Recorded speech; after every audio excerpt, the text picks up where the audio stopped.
गांव में अर्जुन नाम का एक लड़का रहता था।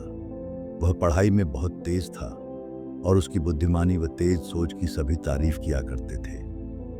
मगर उसकी एक बहुत बड़ी कमजोरी थी। वह अपने समय का सदुपयोग नहीं करता था। उसका अधिकतर समय दोस्तों के साथ खेलने, फोन पर गेम खेलने और बेकार की बातों में बीतता था। उसके माता पिता ने कई बार उसे समय का महत्व समझाने की कोशिश की, लेकिन अर्जुन को यह समझ नहीं आता था कि समय कितना अमूल्य है। वह हमेशा यही सोचता, मेरे पास बहुत सारा समय है, सब कुछ बाद में कर लूंगा, अभी तो बस मजे लेने चाहिए। फिर एक दिन स्कूल में वार्षिक परीक्षा के नतीजे घोषित हुए। इस बार अर्जुन के अंक औसत से भी कम आए, जो उम्मीद से कहीं ज्यादा खराब थे। जो शिक्षक उसकी तारीफ किया करते थे, वे अब निराश हो गए। यहाँ तक कि उसके दोस्त भी उससे दूरी बनाने लगे। घर लौटने पर अर्जुन ने अपने माता पिता को उसकी रिपोर्ट कार्ड देखते हुए पाया। उनके चेहरे पर साफ निराशा झलक रही थी। अर्जुन को खुद पर गुस्सा आ रहा था, लेकिन उसे समझ नहीं आ रहा था कि अपनी आदतें कैसे बदले। उसी रात वह अपने दादाजी के पास गया। दादाजी गांव के सबसे सम्मानित और बुद्धिमान बुजुर्गों में से एक थे।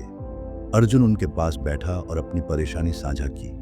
उसने कहा, दादाजी, मैं समझ नहीं पा रहा हूं कि इस बार मैं फेल कैसे हो गया, जबकि मैं तो अच्छा छात्र हूं। दादाजी ने उसकी बात ध्यान से सुनी और मुस्कुराते हुए बोले, बेटा, समस्या यह नहीं है कि तुम अच्छे छात्र नहीं हो। समस्या यह है कि तुमने समय को हल्के में लिया है।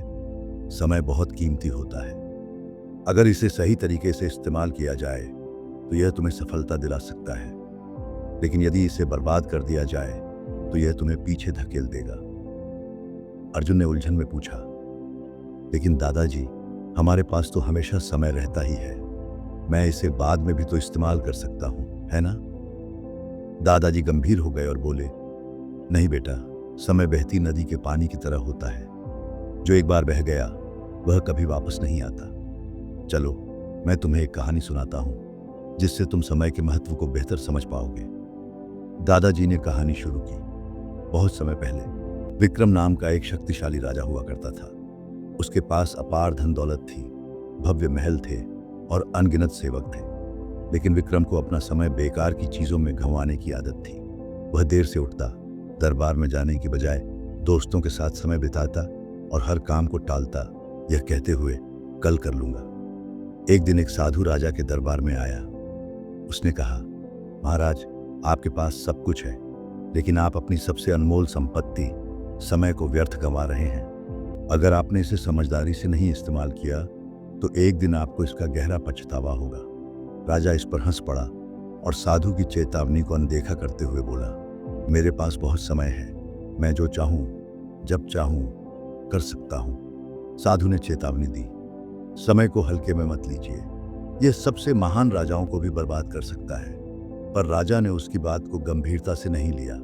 समय बीतता गया, राजा बूढ़ा हो गया, उसकी सेहत बिगड़ने लगी, उसका साम्राज्य कमजोर हो गया और उसकी सेना युद्ध हारने लगी।